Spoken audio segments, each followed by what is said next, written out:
இன்று வெளியாகிறது +2 பொதுத் தேர்வு முடிவுகள். இணையதளங்கள் மூலம் தேர்வு முடிவுகளை அறிந்து கொள்ள ஏற்பாடு.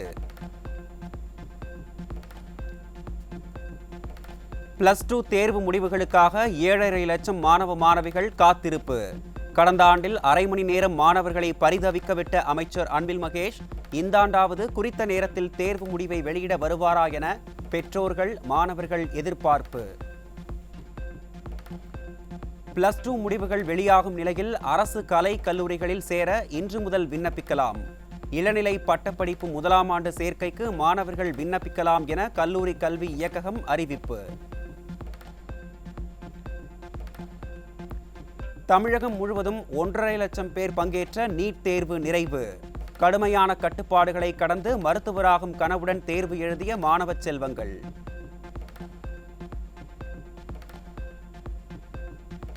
சென்னையில் நீட் தேர்வுக்கு சென்ற மாணவர்கள் நீண்ட நேரம் காத்திருப்பு.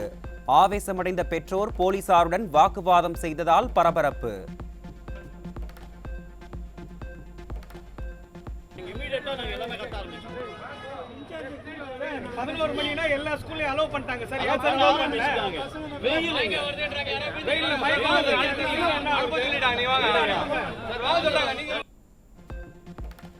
திமுக அரசு ஆட்சிக்கு வந்து 3 ஆண்டுகள் ஆகியும் இதுவரை நீட் தேர்வை ரத்து செய்யவில்லை என பெற்றோர் குற்றச்சாட்டு. அதிமுக ஆட்சியில் கொண்டு வந்த 7.5% இடஒதுக்கீட்டை அதிகப்படுத்தி மாணவர்கள் மருத்துவராக நடவடிக்கை எடுக்க வேண்டும் என விடியா அரசுக்கு கோரிக்கை.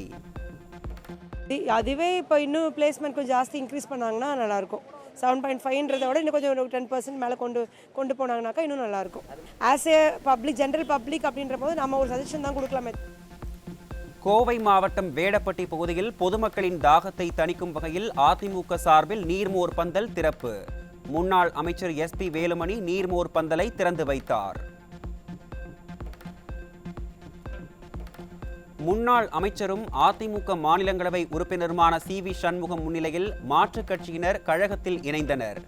50க்கும் மேற்பட்டோர் அமமுகவில் இருந்து விலகி அதிமுகவில் இணைந்தனர். காவல்துறையின் முக அடையாள செயலியில் ஊடுருவிய ஹேக்கர்கள். 60 லட்சம் பேரின் தரவுகள் திருடப்பட்டு டார்க் வெப் தளத்தில் விற்கப்படும் அவலம். உளவுத்துறையை தொடர்ந்து கும்பகர்ண தூக்கத்துக்கு சென்ற சைபர் கிரைம் போலீசார்.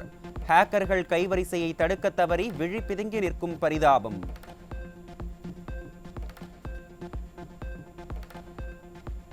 தமிழகம் முழுவதும் 2,25,000 மின் மீட்டர்கள் பழுதடைந்துள்ளதாக டான்ஜெட்கோ அதிர்ச்சி தகவல்.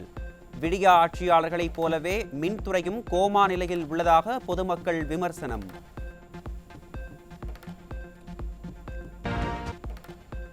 நீலகிரி மாவட்டம் குன்னூர் மற்றும் சுற்றுவட்டார பகுதிகளில் பெய்த மழை.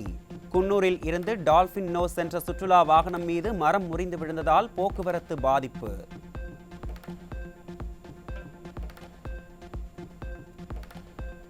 தூத்துக்குடி மாவட்டம் திருச்செந்தூரில் கடலில் குளிக்க பக்தர்களுக்கு தடை. கடல் சீற்றத்துடன் காணப்பட்டதால் கடலில் புனித நீராட முடியாமல் பக்தர்கள் ஏமாற்றம்.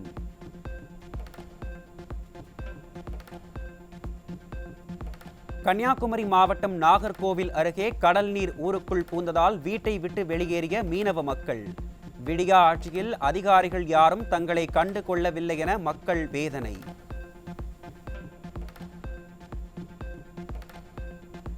சென்னை திருவொற்றியூர் அருகே குடிநீர் இன்றி மக்கள் அவதி. விடியா திமுக கூட்டணி கட்சி கவுன்சிலரிடம் புகார் அளித்தும் நடவடிக்கை இல்லை என வேதனை.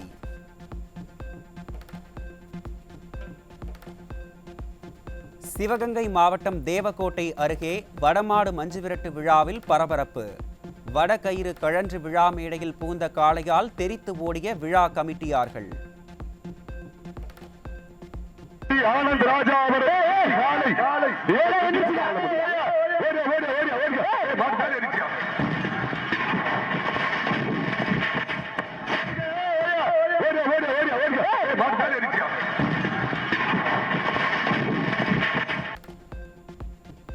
சென்னை வியாசர்பாடி அருகே வீட்டு வாசலில் மது அருந்தியவர்களை தட்டி கேட்ட பெண் மீது தாக்குதல் நடத்தி அராஜகம். விடியா ஆட்சியில் கேள்விக்குறியாகும் பெண்கள் பாதுகாப்பு.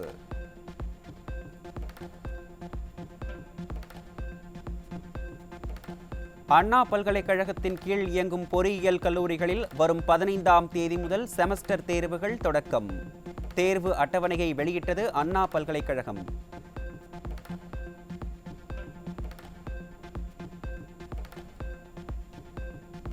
மூலிகைகள் மற்றும் மசாலா பொருட்களில் அனுமதிக்கப்பட்ட பூச்சிக்கொல்லிகளை 10 மடங்காக உயர்த்தி அனுமதி வழங்கியதாக பரவிய செய்தி உண்மையல்ல. உணவு பாதுகாப்புத்துறை மற்றும் தர நிர்ணய ஆணையம் தரப்பில் விளக்கம்.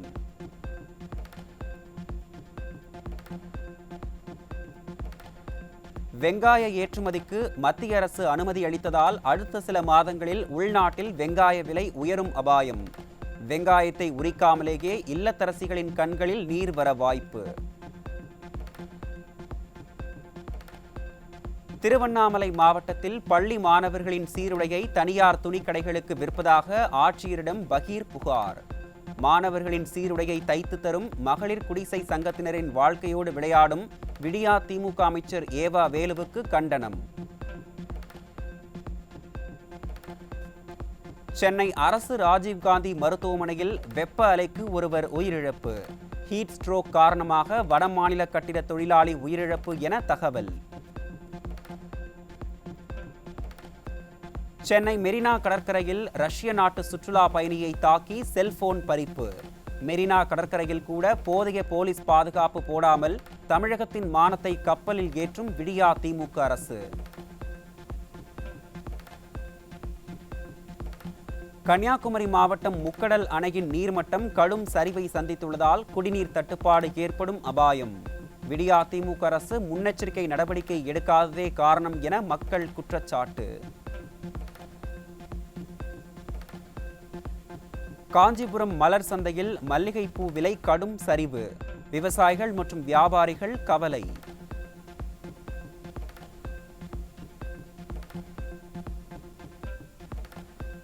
மூன்றாம் கட்ட நாடாளுமன்ற தேர்தலுக்கான பிரச்சாரம் ஓய்ந்தது. 12 மாநிலங்கள் மற்றும் யூனியன் பிரதேசங்களுக்கு உட்பட்ட 94 தொகுதிகளில் வாக்குப்பதிவு.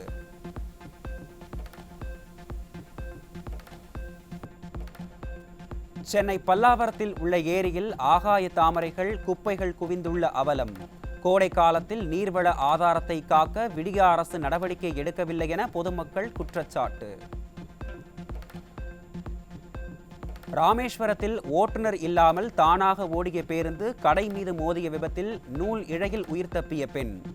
விடியா ஆட்சியில் முறையாக பராமரிக்கப்படாததால் அரசு பேருந்துகள் தொடர்ந்து விபத்தில் சிக்குவதாக பொதுமக்கள் குற்றச்சாட்டு. குடிநீர் ஆதாரமாக விளங்கும் வீராணம் ஏரி விடியா ஆட்சியில் வறட்சியின் பிடியில் சிக்கியதால் நிலத்தடி நீர்மட்டம் குறையும் அபாயம். வறட்சிக்கு காரணமாக உள்ள காட்டாமணக்கு செடிகளை அகற்ற நடவடிக்கை எடுக்க வேண்டும் என விடியா அரசுக்கு பொதுமக்கள் கோரிக்கை. ராமநாதபுரத்தில் மத்திய அரசு மற்றும் விடியா திமுக அரசை கண்டித்து மீனவ கிராம மக்கள் கடலில் இறங்கி ஆர்ப்பாட்டம். குவைத் நாட்டில் சிறைபிடிக்கப்பட்ட 4 தமிழக மீனவர்களை மீட்க நடவடிக்கை எடுக்க வேண்டும் என வலியுறுத்தல். சரியான நடவடிக்கை எடுக்கலைன்னா நாங்க இதுக்கடுத்து 4 மீனவர் இருக்கிறது 40 மீனவர்களாகி 4000 மீனவர்களாகி சாலை மறியல் போராட்டத்துல ஈடுபடுவோம். எங்களுக்கு மத்திய அரசு மாநில அரசு 2 நாளைக்குள்ளே நல்ல முடிவு. ஆம்பூர் அருகே மேம்பால தடுப்புச் சுவரில் மோதி அரசு பேருந்து விபத்துக்குள்ளானதில் 5 பேர் காயம். மேம்பால பணிகள் முழுமையாக நிறைவடையாமல் வாகனங்களை மேம்பாலத்தில் அனுமதித்ததால் விபத்து நடைபெறுவதாக பொதுமக்கள் குற்றச்சாட்டு. கோவை சுற்றுவட்டார பகுதிகளில் சூறை காற்றுடன் பெய்த கனமழையால் 10,000க்கும் மேற்பட்ட வாழைகள் முறிந்து சேதம். சேதமடைந்த வாழை மரங்களுக்கு உரிய இழப்பீடு வழங்குமாறு விடியா அரசுக்கு விவசாயிகள் கோரிக்கை. செங்கல்பட்டு மாவட்டம் அச்சிறுபாக்கம் 10வது வார்டில் கடந்த 10 நாட்களாக குடிநீர் விநியோகம் இல்லாததால் பொதுமக்கள் கடும் அவதி. குடிநீருக்காக வைக்கப்பட்ட சின்டெக்ஸ் தொட்டி சுகாதாரமின்றி இருப்பதால் நோய் தொற்று ஏற்படும் அபாயம் உள்ளதாக குற்றச்சாட்டு. எங்கள் தெருவில் 10 நாளாக தண்ணி இல்லாமல் ரொம்ப அவஸ்தையாக இருக்குது. காவாயெல்லாம் மூடாது. அதில் குப்பை வாரினா கூட அங்கேயே தான் விட்டு போகிறாங்களே கண்டி அதை வாராமல் அப்படியே அதிலே தான் வீடு போயிட்டு திருப்பி இது குழந்தைங்களாம் உடம்பு முடியாத அவஸ்தையாக இருக்குங்க. வர லைன் பைப்பு கூட உடச்சி விடுறாங்க. அது சென்னை அடுத்த எர்ணாவூரில் கலப்படமாக விநியோகம் செய்யும் மெட்ரோ தண்ணீரை பயன்படுத்த முடியவில்லை என பொதுமக்கள் புகார். வாக்களிக்காதவர்களுக்கு தன்னால் உதவ முடியாது என திமுக கூட்டணி கட்சி கவுன்சிலர் கூறியதால் மக்கள் விரக்தி. எங்களுக்கு குடிநீர் தண்ணி எம்பி எம்எல்ஏ சேர்மன் ஊர் தலைவர் ஊர் நிர்வாகி எல்லாம் ஆய்வு வந்துருவோம். அதுக்கும் பணத்தாக்கி எடுத்து கொடுத்தானுங்க. குடிக்கிற தண்ணி மெட்ரோ வாட்டர் விட்டானுங்களா அந்த தண்ணி பாயுது. புகார் கொடுத்ததுக்கு தான் அவர் சொன்னார் இந்த தெருவில் ஓட்டே விடல எங்களுக்கு, அதனால நாங்கள் எதுவும் பண்ண மாட்டோம் அப்படின்னு சொல்லிட்டு சொல்றாங்க. மதுரை மாவட்டம் வாடிப்பட்டியில் நீண்ட நாட்களுக்கு பின் பலத்த காற்றுடன் வெளுத்து வாங்கிய கனமழை. வெப்பம் தணிந்து குளிர்ச்சியான சூழல் நிலவியதால் விவசாயிகள் பொதுமக்கள் மகிழ்ச்சி.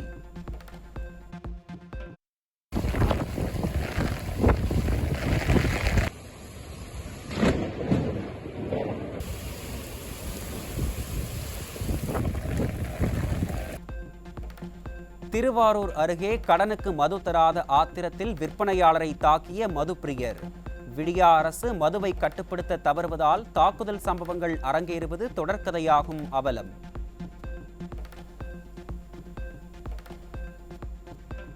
உளுந்தூர்பேட்டை அருகே வீட்டின் முன்பு நிறுத்தியிருந்த காரை கள்ளச்சாவி போட்டு திருடிச் சென்ற மங்கி கேப் திருடன்.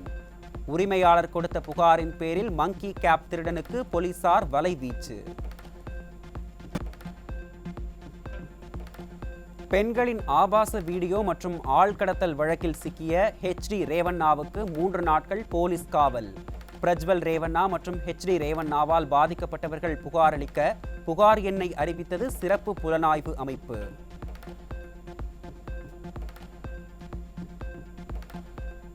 பஞ்சாப் அணிக்கு எதிரான ஆட்டத்தில் 28 ரன்கள் வித்தியாசத்தில் சென்னை அணி அபார வெற்றி.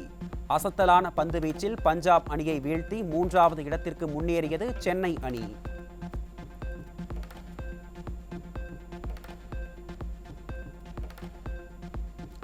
லக்னோ அணியை வீழ்த்தி 98 ரன்கள் வித்தியாசத்தில் கொல்கத்தா அணி அசத்தல் வெற்றி. கொல்கத்தாவின் பந்து வீச்சில் அனைத்து விக்கெட்டுகளையும் பறிகொடுத்து சொந்த மண்ணில் தோல்வியை தழுவியது லக்னோ அணி.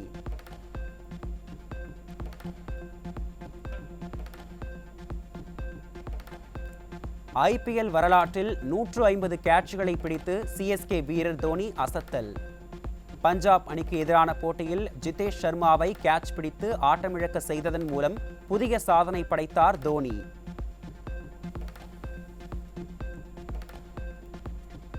பஞ்சாப் அணிக்கு எதிரான போட்டியில் தோனியின் சாதனையை முறியடித்த CSK வீரர் சிறப்பாக பந்து வீசி 16வது ஆட்டநாயகன் விருதை வென்று புதிய சாதனை படைத்தார் ஜடேஜா.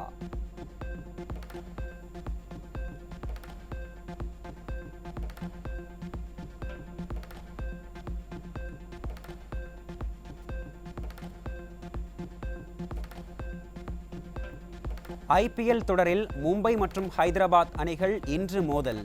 புள்ளிப்பட்டியலில் கடைசி இடத்தில் இருக்கும் மும்பை அணி ஆறுதல் வெற்றியை பெறுமா என ரசிகர்கள் எதிர்பார்ப்பு.